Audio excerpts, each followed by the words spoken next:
Amen. On est bien dans la présence du Seigneur. Amen. Ce qui rend vivant l'Église, c'est que lui, il est là. Amen. Et on ressent sa présence. Nous n'avons pas besoin de le chercher bien longtemps. Il est parmi nous. Amen. Je voudrais demander à mon oncle Firmin qui me présente devant vous. Amen. Je voudrais qu'on puisse Seigneur. Sois béni, Seigneur, sois glorifié. Ta parole Ces chants de cantique, Seigneur, tu l'as déjà gardé nos cœurs, Seigneur. Et nous pouvons déjà Seigneur, bénis pas ta parole, Seigneur, ce que tu lui as appris, Seigneur. Qui tu fais cœur de cette soirée, Seigneur, chaque fois, Seigneur. Rends-toi la gloire, Seigneur, sa bouche, Seigneur. Bénis dans cette soirée nos amis, Seigneur. Bénis ton serviteur, Bénis nos frères et sœurs qui, mets les mots Seigneur. dans sa bouche pour Rends-toi la gloire, Jésus. À toi, L'adoration, la louange, Seigneur, qui est due à toi, Seigneur. Gloire à Dieu. Amen. Alléluia. Voilà, merci Seigneur. On remercie les frères. On remercie mes copains des l'école biblique, Marcel, les frères, qui m'ont invité à faire cette réunion. Je suis content dans mon cœur de vous annoncer la parole de Dieu. Vous savez, c'est quelque chose de grand, la parole de Dieu. La parole de Dieu est riche. Elle est riche, elle est puissante, elle est vivante, la parole de Dieu. Écoutez, on les réunit ici ensemble, c'est pour un but, c'est pour qu'il se passe quelque chose. Écoutez, quand on vient à la réunion, dans notre cœur, il doit se passer quelque chose. Il doit y avoir un changement, il doit y avoir quelque chose de grand qui doit se passer. Parce qu'ici, il y a plus que cette réunion. Il va dire dans l'Évangile, il va dire ici, il y a plus que le temple. Le temple, c'était le lieu où les Juifs se réunissaient. C'était important, c'était le lieu de prière, c'était là où on se réunissait, ils écoutaient la parole. Il va dire en 3 reprises, il va dire il y a encore plus que ça.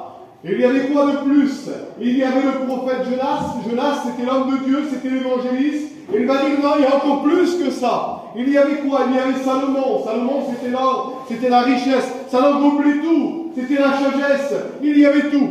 Mais il va dire il y a encore plus que ça. Et il y a le Christ. Amen. Amen. Amen. Et je voudrais vous dire ce soir, parce qu'il y a le Christ parmi nous, il peut se passer quelque chose. Amen. Parce que lui, il travaille à l'invisible. Il est celui qui regarde les cœurs. Il est celui qui ne regarde pas l'apparence. Il est celui qui sonde les cœurs et les reins. Il regarde en profondeur. Il est capable de sortir du cœur de tout ce qui est en profondeur, tout ce qui nous fait du mal. Et puis j'ai pris ce message qui venait dans mon cœur que je voudrais vous partager. Situation qui nous paralyse. Je ne sais pas, est-ce que vous en avez vous des situations qui paralysent, qui nous font du mal, qui nous empêchent d'avancer, qui nous empêchent, qui nous font pleurer, qui est difficile dans nos cœurs, difficile dans les foyers. Peut-être que tu es rentré ici avec une situation que tu dis je ne m'en sortirai jamais, mais il y a moyen de s'en sortir parce que Christ est parmi nous. Amen. Gloire à Dieu. Écoutez, j'ai pris un exemple et je voudrais être tout simple, je ne suis pas compliqué. Je vois 2 hommes de Dieu dans Acte 3, verset 1er. C'est Pierre et Jean. Écoutez, ces 2 hommes de Dieu, 2 hommes extraordinaires. Ils vont commencer à venir au temple à l'heure de la prière. Écoutez, comme on fait aujourd'hui, les hommes de Dieu, les serviteurs de Dieu, on est là, on se réunit ensemble, on son saint nom. Quelle beauté, Seigneur. On vient pour être béni, on vient pour un but, pour que les gens changent, pour que des situations changent, pour que des âmes se tournent vers Dieu, pour qu'il y ait des conversions, pour qu'il y ait des cœurs repentants, des hommes nouveaux, des transformations, et des routes nouvelles pour celui qui a pris des routes sans issue, où il voit que du noir, où il brûle que du noir, qu'il n'y a plus de situation, où des situations bien nous paralysent. On voit 2 hommes de Dieu montent au temple, et ce soir, les hommes de Dieu, on met tout en œuvre pour que vous avez cette réunion, pour qu'il se passe un but, quelque chose dans votre vie. À toi la Dis gloire. pas l'aise. Amen. Je crois que je ne suis pas compliqué et je ne voudrais pas être compliqué. Je voudrais laisser parler mon cœur. Et c'est tous ces esprits que des hommes ont parlé. Et je crois que l'Esprit de Dieu est là ce soir. Amen. Écoutez, je vois ces 2 hommes de Dieu, Pierre et Jean, ils vont monter au temple à l'heure de la prière et il va y avoir un homme dans une situation auquel il est paralysé. Un homme paralysé de naissance. Un homme qui était là depuis des années, avec son problème. On le portait, on le plaçait tous les jours à la porte du temple, appelée la belle porte. La belle porte en hébreu, ça voulait dire la porte de l'heure et du moment favorable et du temps pour Dieu. Quelle beauté, Seigneur.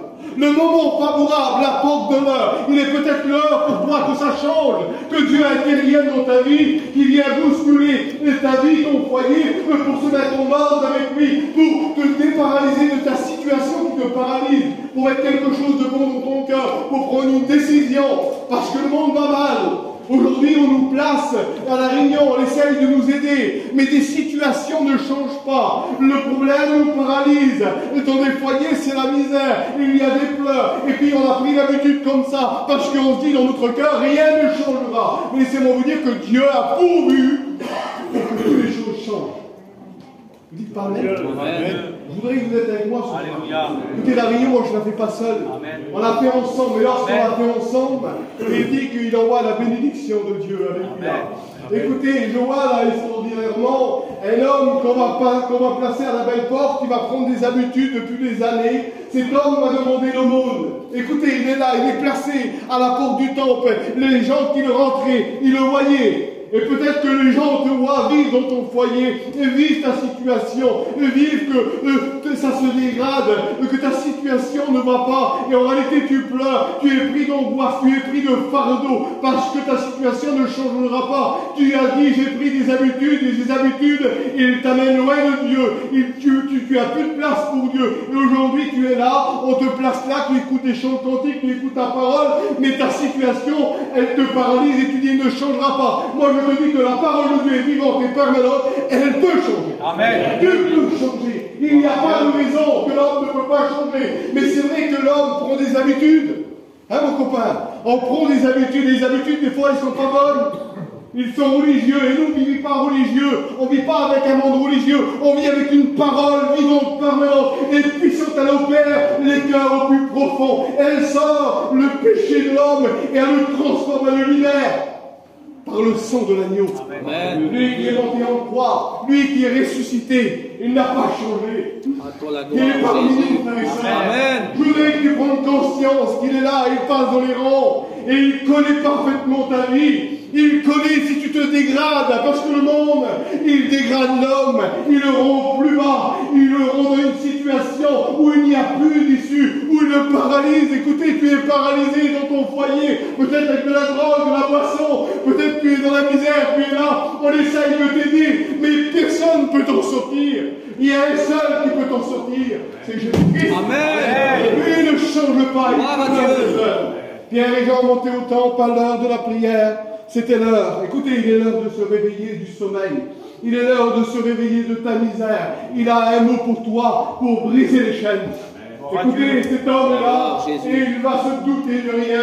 Ses habitudes, toujours pareilles, on vient à la réunion de temps en temps, allez, c'est comme ça. Mais lui, depuis 40 ans paralysé. Écoutez, une situation, cet homme, on voit que dans l'acte 4 au verset 22, on voit que cet homme, depuis 40 ans, il est paralysé. Écoutez, ça fait pas une journée. Je ne sais pas, moi, aujourd'hui, ce qui te paralyse. Je ne sais pas ce qui te fait du mal chez toi. Je ne sais pas, moi, s'il y a de la haine dans le foyer, s'il y a de la querelle, s'il y a de la dispute, s'il y a des pleurs. Et puis, en réalité, s'il n'y a plus la paix, parce qu'il est parlé de paix, il a été parlé de bonheur. S'il n'y a plus de bonheur, il est celui qui peut ramener le bonheur, il peut ramener la paix, il peut débloquer beaucoup de choses. Il peut l'assurer tout. L'assurance du salut biblique. Amen. Gloire à Dieu. C'est quoi l'assurance? C'est pas manquer le but, c'est d'être assuré. Oui, non, c'est une vraie assurance. Bientôt, les chrétiens, j'ai une bonne nouvelle pour vous. On rentre à la maison. Amen. Il nous reste peu de temps. Il y en a, ils ont perdu peut-être cette maison. Écoutez, on rentre à la maison. Gloire à Dieu. La maison de la paix, la joie, où il essuiera nos larmes. Il est celui qui consolera nos cœurs. Et déjà, il sait si bien le faire sur la terre. Alléluia. Écoutez, cet homme avec ses habitudes, il va demander l'aumône. Et je reviens dessus, je ne sais pas pourquoi, il est là. Et il va s'attendre à quelque chose, toujours pareil. Tu t'attends peut-être à toujours pareil, à sortir d'ici, pas béni. À sortir d'ici, ça ne changera pas. À sortir d'ici, je resterai toujours pareil. Non, cet homme, il est là, il va tendre la main. Et à un moment donné, Pierre et Jean, ils sont là. Et Jean va le regarder, va le fixer. Et il va dire, regarde-nous. Regarde-nous. Et c'est là que c'est beau. C'est simple l'évangile. Elle est tout simple. Pourquoi c'est compliqué? L'évangile est tout simple. Il va dire, regarde-nous. Nous n'avons ni or, ni argent. On n'a rien, nous. Mais ce qu'on a, on te le donne au nom de Jésus-Christ, il lève-toi et marche. Amen. Écoutez, Seigneur, Gloire à Dieu. lève-toi et marche au nom de Jésus. Ce soir, je me dis, on n'a pas d'or, on n'a pas d'argent, mais ce qu'on a reçu dans nos cœurs, la paix, la joie, le bonheur, il peut être transmis dans ton cœur. Tu peux repartir d'ici heureux. Amen. Bien sauvé. Situation. Amen. Gloire à Dieu. Amen. Gloire à Dieu. Parce que lui, il est puissant, lui ne change pas. Je le dis bien, il a des regards sur chacun ce soir. Je voudrais qu'on prenne conscience à la réunion que Dieu peut tout. Amen. Gloire à Que Dieu. rien n'était limité à lui. Si nous sommes limités, lui il n'est pas limité. Tout est possible à celui qui croit. Et si tu crois, tu peux voir la gloire de Dieu. Amen. Ces hommes sont là. À un moment donné, ils vont le prendre par la main. Je bénis Dieu. Quand ils vont le prendre par la main, là, ils vont le lever. Et à un moment donné, ses chevilles deviennent fermes. Amen. Il se lève d'un bond et il rentre dans le temple et il le là à trop de louer Dieu. À trop de remercier Dieu pour ce qu'il avait fait. Gloire Ce à soir, je te le dis au nom de Jésus, tu peux ressortir d'ici et louer Dieu aussi. Amen. Tu peux ressortir avec un cœur transformé. Tu peux passer des ténèbres à la lumière. Tu peux être guéri dans ta situation. Tu peux être transformé dans tes pleurs. Oui, à un instant, il change tout. Amen. Gloire à Dieu. À toi la gloire, Seigneur. Moi, je suis dans la présence de Dieu. Amen. Tu savais la richesse qu'elle a la présence de Dieu. Gloire à Dieu. Dieu est parmi nous, alléluia. Je voudrais me laisser conduire ce soir.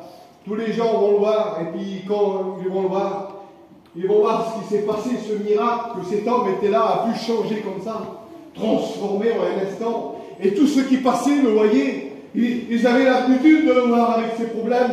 Il y en a, ils se connaissent ici, peut-être ils ont l'habitude d'avoir des regards sur les foyers et sur les autres. On voit que ça ne change pas. Pourquoi que ça ne change pas vers les autres? Pourquoi qu'il y a toujours ce problème? Et puis on regarde vers les autres, ça a changé. Il y a des vies transformées, il y a des vies délivrées. Ils disent, ils passent derrière un micro, ils ont la paix. Ils étaient drogués, ils étaient dans la misère. Mettez tout ce que vous voulez. Situation à l'extrême. Il prend l'extrême à l'instant, il dit qu'il prend le péché, il le jette au plus profond de la mer, et lui, il ne s'en souvient pas. Amen. Il est capable de tout ce soir. À toi la gloire, Jésus. La beauté du Seigneur. Ces gens, le voyaient, à un moment donné, tous les regards étaient fixés sur ces gens. Ils vont dire, c'est lui qui était assis à la belle porte, quelle beauté Seigneur. Cet homme, comment a pu changer? Ils vont regarder ces hommes de Dieu. Et les hommes de Dieu, ils vont dire, regardez, c'est nous, vous regardez, c'est pas nous qui a fait ces choses en réalité. Et c'est pour vous dire qu'aujourd'hui, c'est pas Sarki qui fait ces choses. C'est lui qui travaille à l'invisible.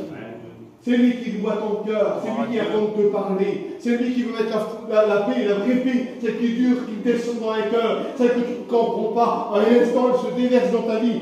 Et en un instant, tu vois la gloire de Dieu. Amen. Alléluia. Écoutez, je vais un petit peu plus loin.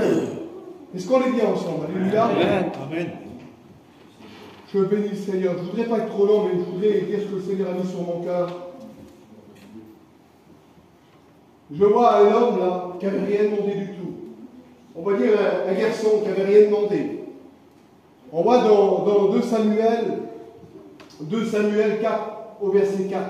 Écoutez, Jonathan avait un fils perclus des pieds. Jonathan avait un fils de Saül avait un fils perclus des pieds âgé de 5 ans. Lorsqu'il arrivera à Jézaël, la nouvelle de la mort de Saül et de Jonathan, sa nourrice va le prendre. Et quand elle va prendre la mort de cet homme, les hommes de guerre qui étaient partis combattre, à un moment donné, cette nourrice qui est là, qui gardait ce jeune garçon, elle va le prendre. Et quand elle va le prendre, elle va s'enfuir avec. Et lui, il n'avait rien demandé. Une situation dans un problème où il a demeuré dans un problème très longtemps. Écoutez. Et puis à un moment donné, quand elle le prend, elle tombe avec. Et quand elle tombe avec cet enfant, il se passe quelque chose. Le voilà paralysé. Le voilà dans une situation embarrassée, avec un problème, avec des difficultés, où jamais pouvoir s'en sortir. Lui, il n'avait rien demandé. Cette femme dans la fuite, dans son problème, elle l'a laissé tomber. Et ça veut dire que toi, ton problème, je ne sais pas d'où il vient, mais peut-être qu'il t'a fait mal, et tu as grandi dans une maison avec de la haine, avec de l'amertume, avec des problèmes. Peut-être que cet homme était comme ça, parce qu'il avait grandi dans une maison à cause des problèmes qu'il n'avait rien demandé. Toi, tu es là à cause des problèmes que tu n'as rien demandé. Une situation a frappé et aujourd'hui elle te paralyse. Tu te demandes comment je m'en sortirai. Un jour, il va avoir une appel. Je bénis Dieu. Il va avoir une appel. Et c'est la plus belle appel que Dieu peut faire. Écoutez, un homme, le roi David, il va faire cet appel. Quelle beauté, Seigneur. Je voudrais que vous écoutiez le message de la parole. Un instant dans vos cœurs. Je voudrais qu'on fait le calme. Dire Seigneur, je voudrais comprendre ta parole. Elle est capable de développer ma situation. Elle est capable d'agir à l'extrême. Elle est capable de repartir d'ici transformée. Mais qui peut faire ça? Qui peut faire ça? Jésus. Amen. Amen. Est-ce que ça vous étonne? Gloire à Dieu. Écoutez, je vois dans 2 Samuel 9 au verset 1er. Et je voudrais qu'on fasse cette lecture ensemble. David dit, reste-t-il quelqu'un dans la maison de Saül pour que je lui fasse du bien? Écoutez, à cause de Jonathan, il y avait là un serviteur dans la maison de Saül nommé Tisba. On fait venir auprès de David, le roi lui dit, es-tu Tisba? Il répondit, ton serviteur le roi, n'est-il plus personne dans la maison de Saül pour que j'use envers lui des bontés de Dieu? Amen. Écoutez, cet homme, à cause de son père, il va dire là, il n'y a plus personne dans la maison. Écoutez, il n'y a plus personne que juste des bontés de Dieu envers lui. Laissez-moi vous dire que Dieu t'a vu. Amen. Dans ta situation, dans ta maison, chez toi. Il t'a vu dans ta souffrance, il t'a vu dans ta douleur. Il t'a vu que la situation dans laquelle tu ne peux pas changer de toi-même, elle te fait du mal. Écoutez, il va dire il n'y a plus personne. Et là, à un moment donné, Tisba répondit au roi, il y a un fils de Jonathan, perclus des pieds. Le roi lui dit, et tu Tisba? Répondirent le roi, il est dans la maison de Miki, fils d'Amiel, à Lodébar. Le roi David envoya chercher le fils d'Amiel à Lodébar, dans la maison de Miki. Écoutez, qu'est-ce que ça veut dire? Lodébar. Qu'est-ce que ça veut dire Lodamiel? Qu'est-ce que ça veut dire ces choses? Cet homme qui a été vu dans cette maison paralysée. Écoutez, allez le chercher. Et puis c'est peut-être la parole de Dieu qui dit ce soir. Allez le chercher, oui, toi qui es là, on va te chercher. Pourquoi? Parce que Dieu ordonne que tu veux être béni. Dieu ordonne, désire te faire du bien. Et il va dire là, mais qu'est-ce que ça veut dire le débat? Ça veut dire le lieu désert. Ça veut dire sans pâturage, où rien ne pousse. Chez toi, c'est comme ça. Il y a le désert, rien ne pousse, il n'y a rien de bon. Il y a quelque chose que lui peut faire pousser dans le désert. Il est une source intarissable. Amen. Il est Jésus-Christ dans le désert. L'eau, elle peut couler pour désaltérer ta vie. Gloire à Dieu. Amen. Gloire à Dieu. Et Jésus t'a vu. Il va dire un peu plus bas. Il va dire, Méphibosheth, fils de Jonathan, de Saül, vient auprès de David, tomba sur sa face, se prosterna, dit, Méphibosheth. Il répondit, nous voici ton serviteur. David lui dit, ne crains point, car je vais te faire du bien. Écoute, ne crains pas, je vais te faire du bien. Amen. C'est une parole de Dieu pour toi, ne crains pas, je vais te faire du bien. Ne crains pas, je vais venir te délivrer, peut-être tu as besoin d'une délivrance. Ne crains pas, je vais essuyer tes larmes, je vais te consoler. Ne crains pas, je suis avec toi. Écoutez, c'est tout simple ce soir. Est-ce que je suis compliqué, Marcel? Ne crains pas, je suis là pour agir. Amen. Je suis là pour te transformer. Gloire Je à suis Dieu. là parce que je suis au milieu de vous. Écoutez, il est au milieu de nous. Il y a plus qu'une réunion ici. Il y a plus qu'une salle, il y a plus que le temps.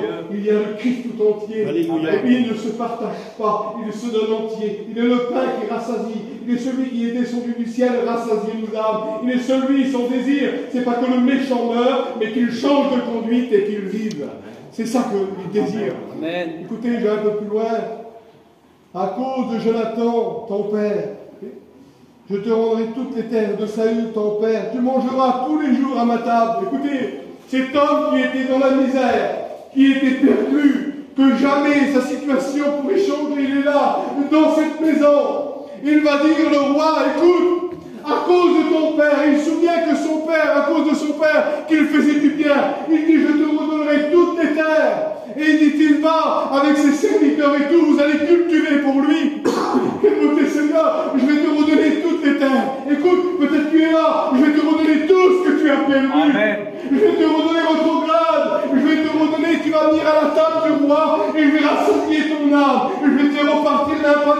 je vais te prendre dans mes mains, je vais te rassasier.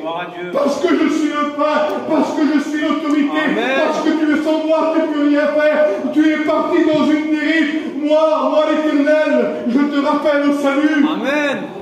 Seigneur. Gloire à Dieu. Moi l'Éternel, je te rappelle au salut. Moi l'Éternel, je suis un père pour te consoler. Moi je suis un père dans la souffrance. Moi je suis un père qui a mis les enfants dans la misère. Gloire à Dieu. À toi la gloire, Jésus. Alléluia. Sois béni, Seigneur. Elle est bonne la prison, Seigneur. Amen. Sois Gloire à béni, Dieu. Seigneur. Oui, tu cultiveras les terres. Il va dire un petit peu plus bas, mais chez Bochette, tu mangeras tous les jours à ma table. Quelle proposition. Le roi, manger à la table du roi, laissez-moi vous dire qu'on ne mourra jamais de faim. Si on est à la table du roi, tu ne mouriras pas de faim. Il est celui qui rassasie les âmes. Amen. Alléluia. Oui, comme un roi, comme un fils du roi. Nous sommes les fils du roi. Nous sommes les fils du conseiller. Il est là pour te conseiller ce soir. Il est là pour te tracer cette route qui est dans le désert, où je te dis rien ne pousse. Il est capable de faire pousser quelque chose de bon. Il est capable de faire pousser quelque chose qui n'existe pas. Il appelle les choses, il les ordonne, ils arrivent. Et ce soir, si tu veux, tu ouvres ton cœur. La bénédiction de Dieu arrive. Amen. Alléluia. Et je finis par ce verset, écoutez un peu plus loin. David dit, je montrerai de la bienveillance. Écoutez, là il dit un peu plus bas, pour le consoler au sujet de son père. Et puis je pensais à ça, je dis Seigneur, pour le consoler au sujet de son père. Et puis quand je voyais ce mot-là, Seigneur, pour le consoler au sujet de son père, écoutez, je reviens dessus. Pourquoi le consoler au sujet de son père? Parce qu'un jour le père, dans Isaïe, le père doit se fit entendre, il va dire qui enverrai-je? Il va dire le fils père, envoie-moi. Il a envoyé tout sur la terre pour que tu sois heureux. Amen. Pour te donner une place dans le ciel. Oui, Père, envoie-moi. Le Père va parler, le Fils va répondre, envoie-moi. Il a envoyé la consolation, il a envoyé le pain, il a envoyé la délivrance pour ton âme, il a envoyé la paix de Dieu, il a envoyé la consolation. Il est celui qui comprend le langage des larmes, il est celui qui sent les cœurs, il est celui qui pèse le cœur, il est celui qui nous voit à l'intérieur de ces ténébreux. Laissez-moi vous dire, si on est dans les ténèbres, on ressort d'ici avec la lumière. Amen. Alors j'arrête là maintenant. Gloire à Dieu. Jésus est tout puissant, il donne du pain aux affamés. Celui qui est courbé, il le redresse dans l'évangile. Écoutez, dans les psaumes, il dit qu'il redresse celui qui est courbé. Il donne du pain aux affamés. Peut-être dans ton cœur, tu es affamé. Tu ne trouves plus de situation. Il n'y a plus de pays, il n'y a plus rien. Laissez-moi vous dire que Jésus ce soir, il t'a vu. Amen. Il t'a vu dans ta maison. Gloire à Dieu. Il t'a vu avec Gloire le premier Jésus. brisé. Il t'a vu parce qu'il t'aime. Parce qu'il a des regards sur Gloire chacun. à Dieu. Il nous aime. Je voudrais qu'on courbe les Amen. Amen. Je voudrais que tu dises, Seigneur, Gloire à Dieu. tu m'as parlé ce soir. Ce soir, Dieu peut intervenir. Dieu peut bénir ce soir. Alléluia. Dieu a entendu les cœurs. Gloire à Dieu. Dieu a entendu les langages de Amen. l'âme. Gloire à Dieu. Dieu connaît les soupirs. Dieu connaît tout de ta vie. Écoute, tu es rentré ici. Si tu es rentré ici avec un cœur ouvert, peut-être un cœur de pierre, si tu es rentré avec un cœur de pierre, il le transforme en cœur de chair. Un cœur qui aime, un cœur qui découvre, un cœur qui a rencontré Dieu, c'est un cœur qui découvre la nouvelle naissance, une transformation progressivement. Tu vas repartir de ce temple, de cette salle, transformé, Amen. libéré, parce que Dieu, Gloire à je Dieu. m'appuie sur la parole, Alléluia. Dieu ne change pas, et il t'a vu. Gloire à Dieu, gloire à Dieu. Il a du pain pour toi, du pain du ciel, Gloire à Dieu. le pain de la sécurité. Oui, Seigneur, le pain de vie. Je vais faire cet appel au nom de Jésus, c'est sur mon cœur. Il a Alléluia. vu ton foyer, il a vu ta situation, il a vu ta misère. Écoute, tu es là, tu as un besoin, une délivrance peut-être. Il t'appelle déjà au salut. Amen. Amen. Le Père et Jésus-Christ. Gloire à Et Dieu. ce soir, il se présente à toi. Il met la main sur ton épaule. Il sait, tu le sais, tu as parlé. Tu vas repartir de cette corde libéré, libre, la paix dans ton cœur, assuré pour une vie éternelle. Et s'il y a une personne pour Jésus ce soir, Gloire à au Dieu. nom de Jésus, s'il y a Touche une quelqu'un, personne pour Seigneur. Jésus, qui veut venir à la table du roi se rassasier, prier. Tu lèves ta main, je Bénis les prie pour cœurs, toi. Seigneur. Tu vas voir la grandeur de Dieu. Tu vas voir la puissance de Dieu. Alléluia. Et tu as l'épreuve. Et tu vas voir Sylvie. Il ne rouvre pas les écluses. Gloire à Dieu. Gloire à Dieu. Gloire à Dieu.